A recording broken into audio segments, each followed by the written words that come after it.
Look, through the first 6 weeks, the Chiefs' offense was fine. It was just the turnovers. They've now sort of been crappy for 2 games in a row. And I'm going to say something I never thought I'd say, but Mahomes might be part of the problem right now. Welcome into another episode of The Chop Shop. I'm Trey Wingo here alongside my good buddy, Mark Schlereth. Here in The Chop Shop, we're partnering once again with our friends at Mercedes-Benz Sprinter vans. Hey, when was the last time you seriously considered your dreams? I mean, come on, you used to think about them all the time. What happened? I say it's time that you and your dreams got back together. I mean, think about it. You could live the van life in a totally customized Mercedes-Benz Sprinter. You could tour all 423 national parks, build a mountain cabin with your dad, or even start up your own business. Really, whatever you want to dream up. And it's a Mercedes-Benz van we're talking about here, kids. So expect innovative safety features like crosswind assist and blind spot assist. Expect amazing performance and reliability with an MBUX voice command system, a 5-star dealer network, and an available gas engine. It runs like, well, a dream. So what do you say? Head to the Mercedes-Benz dealership and get that Sprinter van. Tell them your dream sent you. Hey everyone, what's up? Welcome into another edition of The Chop Shop, where my good friend Mark Schlereth and I break down what we saw in Week 8 of the NFL's regular season, where we take games down to the studs, try and tell you what things really mean and what's really important. And before we go anywhere, Mark, let me just say, kudos to you, my good man, for wearing your Mr. Incredible outfit halftime at the game that you called Sunday as your Halloween costume. It was well done. No, I appreciate that very much, Trey. And, it's one of those things where it's funny because I said, hey, man, I'm going to bring a Halloween outfit. And everybody's like, you are? And I go, yeah, what the heck? If the game, and you always think to yourself, if the game is like really important or something really good's going on, then I won't do it. But it was Washington and Denver. I mean, these two teams, that was the most entertaining thing that happened during that game. So I was like, yes, Accurate. This is the time to do it. So yeah, I put it on, and then I had to, of course, you have to wait till the first commercial break until you can take that thing off, because you can't take it off because you go right into it. So I wore the Mr. Incredible outfit until the first commercial break happened. I had the little eye patch on and everything. It was great. Careful, there could be chafing if you keep it on that long. Yeah, that's right. So speaking of being chafed, let's talk about Tennessee here for a minute, because 3 straight wins. Big wins against AFC opponents. They took down the Colts on Sunday after beating the Bills and the Chiefs. They have a 6-2 record, best record in the AFC, largest division lead in the AFC, and they're in real trouble because it looks like Derrick Henry is now in all likelihood lost for the rest of the regular season.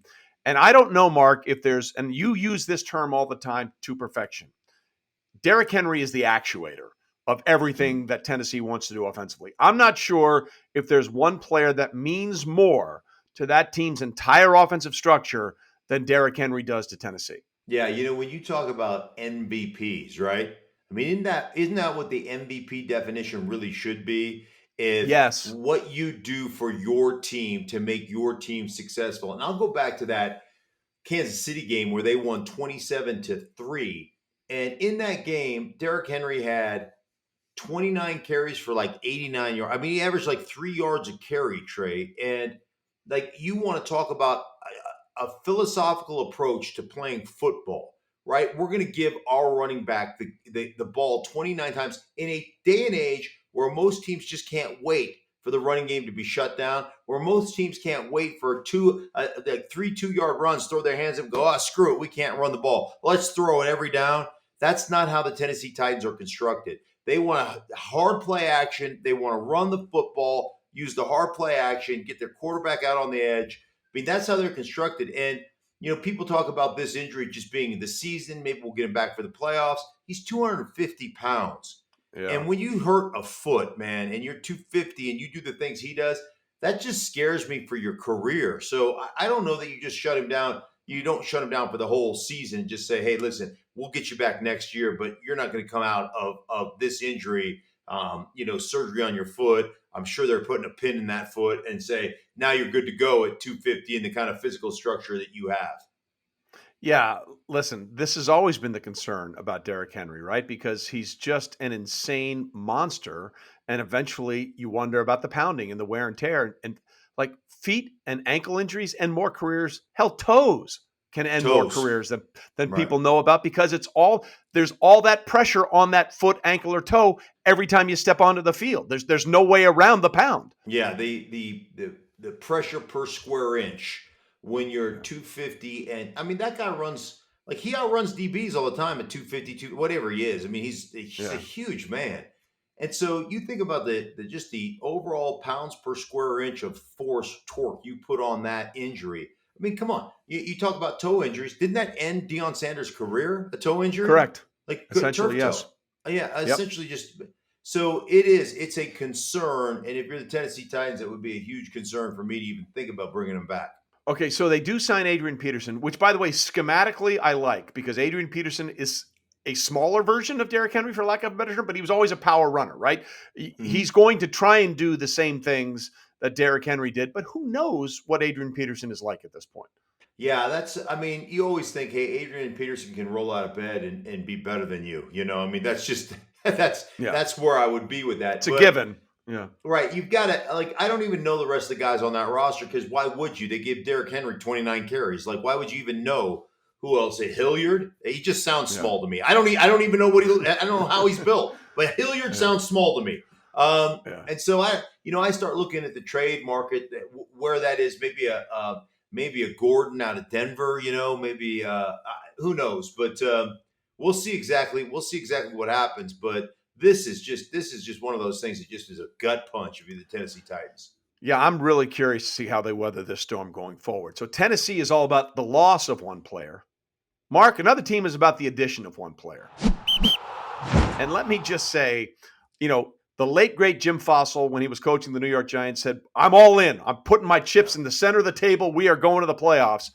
The Rams do not care about draft picks, and they are tossing more of them away, a couple of second-round picks, to Denver to bring over Von Miller. Now, just so people understand, okay?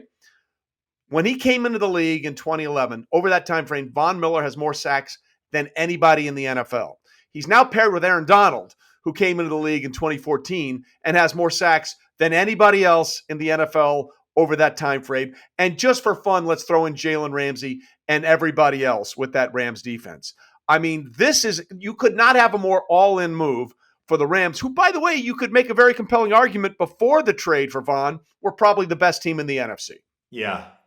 There's a couple things that intrigue me here. Number one, I came up with Washington, and Bobby Beathard drafted me. Joe Gibbs was the head coach. They had a philosophy when it came to the draft. We will trade unknown players, or we will trade known commodities for unknown commodities, right? Correct. Like, we don't know what a draft pick is going to become. And let's face it, 50% of the draft picks that are even taken in the first round are failures. They don't amount to much.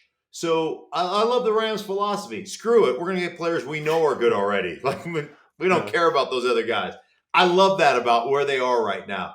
Number two, Aaron Donald is one of one. You have to get four hands on Aaron Donald at all time. And I went back because I did back-to-back Giants games. So I had the Giants-Rams. And as much as I praised Aaron Donald during the course of that game and just showered him with love, I went back and watched that game, the coach's tape, and I'm like, damn, I missed. He doesn't have to compile a stat. He doesn't have to make a tackle. He doesn't have to make a tackle for loss. He doesn't have to make a sack, and he ruins the game. Ruins the game. So that's a guy you got to get four hands on. You got to double team him every time. You got Leonard Floyd on one side. Now Von Miller becomes, even if he's just a situational pass rusher, and you mentioned Ramsey on the back end, and plus then, Ramsey notwithstanding, you got a bunch of young players in the secondary right now. Do you know how much that produces confidence for them? Like, okay, you're telling me I only have to cover for 1.2 seconds before one of those three guys is putting pressure on your quarterback? I'm in. I'm in. I tell you what, this to me it's a phenomenal move by the Rams. And speaking of that, real quick, George Payton of the Broncos, they're paying $9 million of Von's salary. So essentially, what you said is, okay, we'll get a third rounder in return for Von Miller, and then we're going to pay you $9 million to have your second rounder as well. We'll take that second rounder. Here's $9 million. Thank you. Well, listen, there's a couple things there. First of all, kudos to Denver. Like, they could have said, no, let's try and do whatever we can to potentially get the 7th seed in the AFC. I think they realized, okay, if we get that this year, great, but let's do something that strengthens our organization going forward and gives us more draft capital to maybe move and make some trades and who knows, maybe upgrade our quarterback situation in the offseason with Aaron Rodgers. Right. I don't know. You know, I think they made a smart decision there. But Well, listen. Let me comment on that really quick, because I think you're 100% right. I think this is George Payton saying, the new general manager of the Denver Broncos. Vic Fangio said, "Hey, listen, I want multiple cornerbacks. Let's go out and get Ronald Darby. Let's go out and get Kyle Fuller. Let's go out and draft Pat Surtain. Let's do all this stuff." And he goes, "Okay, I'll give you all that stuff. I'll give you all that stuff." And then he goes, "We're 4-4, and the eyeball test tells me we stink. We're not very good at 4-4. Vic, I gave you all this. I gave you all this stuff. You didn't parlay that into a good enough record to retain that stuff. You're going to be gone before you know it. At least at the end of the season, but maybe by the bye week, you're no longer going to be the head coach here. You didn't produce. The George giveth and the George taketh away. And now I'm taking things away from you because I'm going to build this franchise for the future. And by the way, you're not going to be a part of it." Yeah, and just the all-in thing on the Rams, like Les Snead and company, like most people hang on to that draft capital, and it is, look, they've been doing this ever since they took Jared Goff, right? They had the Jared Goff pick, and ever since then they've been trading away picks for Brandon Cooks or not Todd Gurley, anybody. They have thrown away these first-round draft picks to bring in talent, and you know what? People say it's crazy. It's working for them. Okay, it's working for them. They've been in the playoffs every one of these years. They've gotten to a Super Bowl, and they certainly look like, not only with what they have on defense, but with what Cooper Kupp and Matthew Stafford playing at an MVP level look like on offense, they certainly look like the front runner in the NFC. They've already beaten the Bucs. Right. And by the way, could you imagine when we went how many years? 50, I guess it was 54 years without a team winning a Super Bowl in their home stadium, and it could be back-to-back years where teams win Super Bowls in their home stadium. I mean, it's crazy. And I know it's not that often that you play in your home stadium, but it's crazy that it could happen back-to-back years. Absolutely insane. And the other thing that was sort of the rule of the week was the most important position, or the second most important position in football, might be the one you never hope you use, and that's your backup quarterback, right? Well, we saw 3 examples this weekend of that backup coming through and finding the way to get it done in very different ways. Let's start with the Sunday night game. Cooper Rush is a 5-year vet, finally gets a chance to play, and comes through on the road in Minnesota with a game-winning drive, throwing a 5-yard touchdown to Amari Cooper with 51 seconds left, throws for over 300 yards, has 2 touchdowns. Like, it was exactly what the Cowboys needed, and Cooper delivered in the biggest moment possible. There's no question. And on that final drive, and it looked as though the Vikings, they drive down, they get a score, a field goal, they go up. It looks to me like, hey, man, this game is over. You hand it over to Cooper Rush. And I don't know, this to me is always, like, culture is one of the hardest things in the world to build, right? Culture it's not static, it's alive, and you got to work on it every day. And a lot of teams talk about culture, but then when all of a sudden it doesn't fit, or they need to make an addition, or they need to do something, they get away from what they preach to the players, and the players are just like, oh, you guys are full of crap, right? Yeah. And it just ruins your franchise. Here's culture for me. This is why you pay Dak Prescott. Did you see him in the tunnel celebrating Cooper Rush? Like, this is what I love about sports, what I love about football is this doesn't happen in real life very often. When you celebrate somebody else's success like it was your own, like, that is special, right? Yep. When you're so happy for somebody that they have success and you don't have a jealous bone in your body about it, you're truly ecstatic for that person. And that shows you the leadership that Dak Prescott, that to me is worth its weight in gold. And if I'm a coach, I grab that clip and I sit my team down Saturday before their next game against the Broncos, and I play it for them. And I go, this is what wins championships. Not talent, not speed, not 40 times, not what guys look like in their underpants. That's not it. This is what wins championships. People who are sold out for each other. And it's one of the most beautiful things I've seen. Yeah, it really was. And speaking of selling out, you have to give it up for Trevor Siemian and the Saints and Sean Payton. When Jameis Winston went down, let's be honest, Trevor Siemian's their third string quarterback. Okay, Taysom Hill is supposed to Mhm. be that guy. He's still going through concussion protocol. I think he's on track to be ready to go this week. Jameis is out for the year with the torn ACL. That was an amazing win for the Tampa for the Saints over the Bucks, because it is Siemian, as your third string quarterback. But that defense rose to the occasion, Mark, against a very talented Tampa Bay offense. And I just could not have been more proud of what Sean Payton and his coaching staff was able to do in only their second home game in their home stadium, because at the Caesars Superdome, because of everything that's going on with the Hurricanes. Trevor Siemian is better than Tom Brady. Mark it down. Headline. Hey, man, Trevor Siemian's been bouncing around since the time he was here in Denver, and I thought that guy could be. Jets and Yeah, I thought he could be good, and then he just got. I mean, he got the living snot beat out of him here in Denver. Then the Jets, he broke his leg, and then guy has been bouncing around.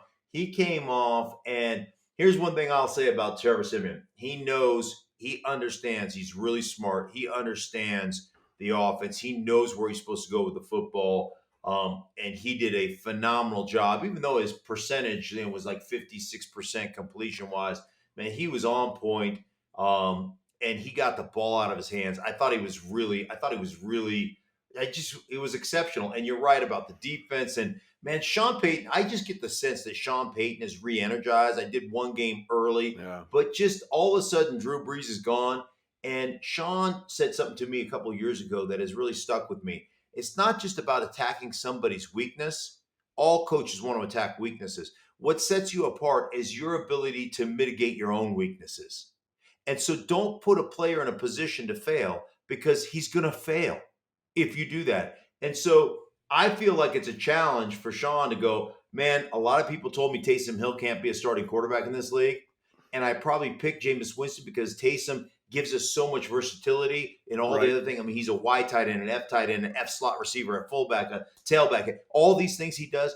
But I really get this sense that he's going to be the starting quarterback of the Saints, and Sean Payton's going to go, I'm going to shove it up all your cans, because watch how I set this kid up for success.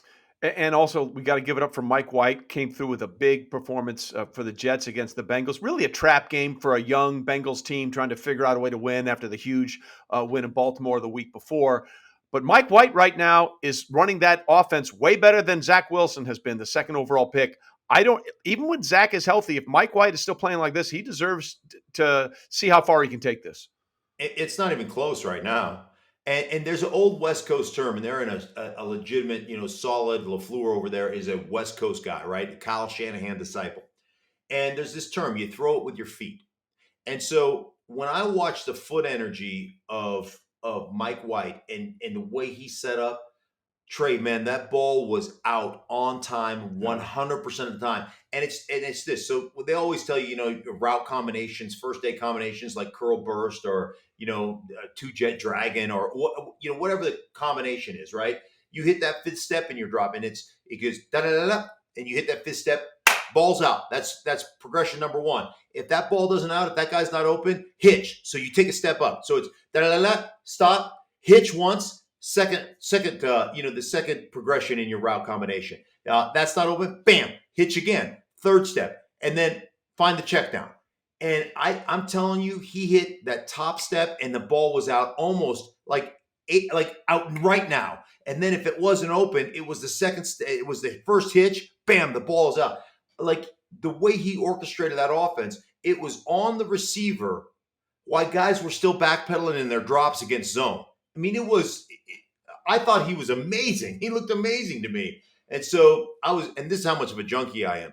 I went specifically and watched that freaking game because I'm a loser, just to see exactly what he looked like. And I was like, this kid is phenomenal. I mean, I was totally enthused. Yeah, going back to when he had to fill in for Zach the previous game, he had a streak of 15 straight completions. He was more than up to the task. All right, why don't we take a quick break here in the Chop Shop? When we come back, we'll talk about, once again, the big lie we heard in week one, that Aaron Rodgers doesn't care. Back with Mark Schlereth right after this.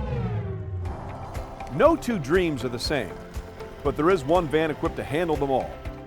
For over 120 years, Mercedes-Benz vans have been built, upfitted, and ready to go because we believe dreams should never stay that way.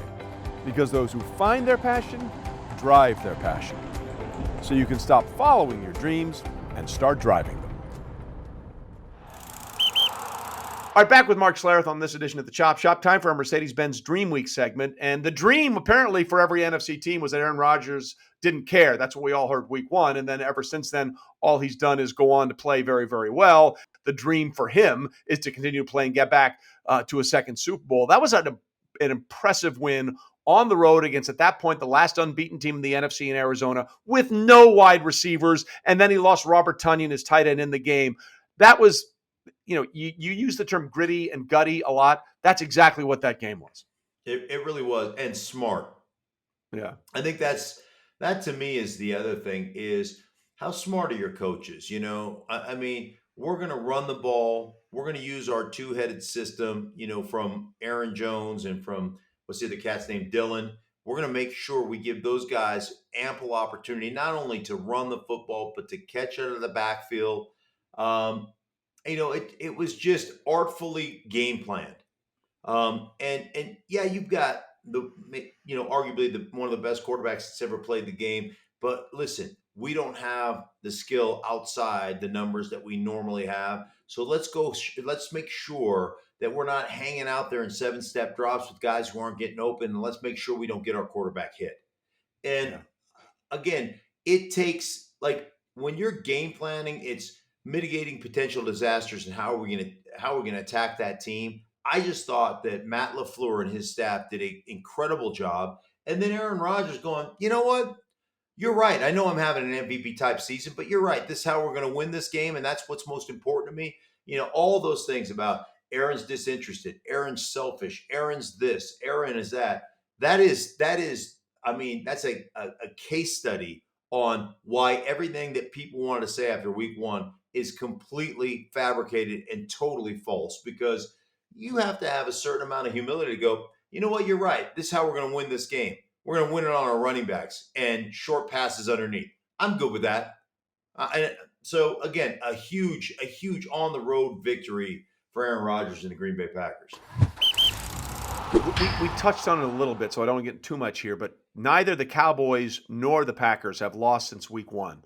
Right now, which team do you think would be closer to where we think the Rams are? Would it be Dallas or would it be Green Bay? It's a great question. Well, thank you. Yeah, you're welcome. It's what I do, Mark. I'm gonna. Gosh, that is a tough one for me. It's a head scratcher. Right. I would probably go with what I saw that Thursday night game. I'd probably go with Green Bay because of your ability to adjust. Although I say that, and then Cooper Rush just won a game for Minnesota. But you know what it is, Mark? Let me explain it to you. I think I know. I think I know why you're struggling here, because I think we all agree Dallas has more talent.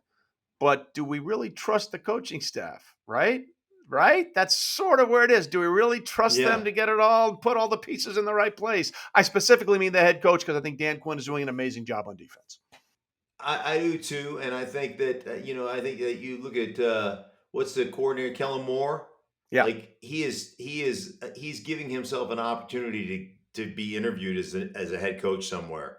When you go out and win with your backup quarterback on the final drive, I guess part of me doesn't want to put as much weight as I probably should put on that final drive and that offensive performance, because Minnesota finds a way to keep everybody in every game. Correct. They just, that is what they do. They're like, hey, listen.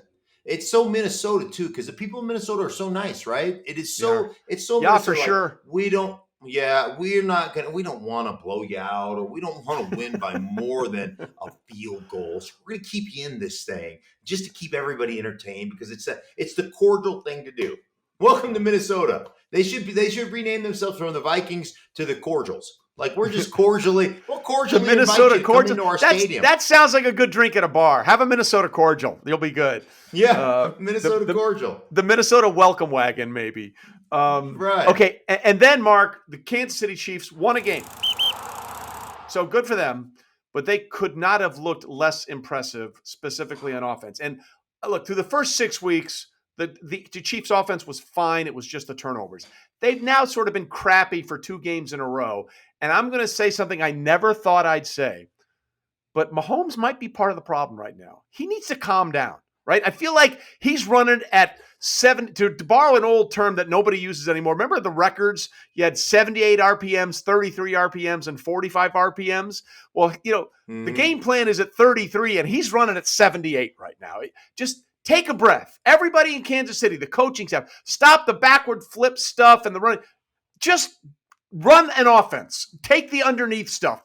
Be patient, and they probably blow the Giants out on Monday night. But they're trying all this fancy stuff, and Mahomes is jumping up in the air, throws an interception into the end zone, even though, once again, it was off a receiver's hands.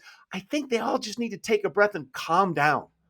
I completely agree with you. I look at them right now. Frenetic is the word I feel. Like they are so they're hyper pressing. Yeah, they're so pressing to be like this greatest show on turf. And look at what we've done over the years. And sometimes you just gotta. There's an old country song by Neil McCoy. It's called "Small Up and Simple Down." Sometimes the best thing you can do is small up and simple down. Slow it down a little bit. And, like you said, all the jet sweeps and all the underhand stuff and all the garbage. Let's slow down and let's physically just impose our will. We've rebuilt an offensive line. Let's do some things to slow this thing down a bit and get ourselves back into a rhythm. Patrick Mahomes is making too many mistakes. You saw Travis Kelce put the ball on the ground. By the way, he's not right. I don't care what anyone says. No. He's not right. You can tell whatever that injury is with his neck, there's no way you can convince me he's not way more hurt than people are telling us.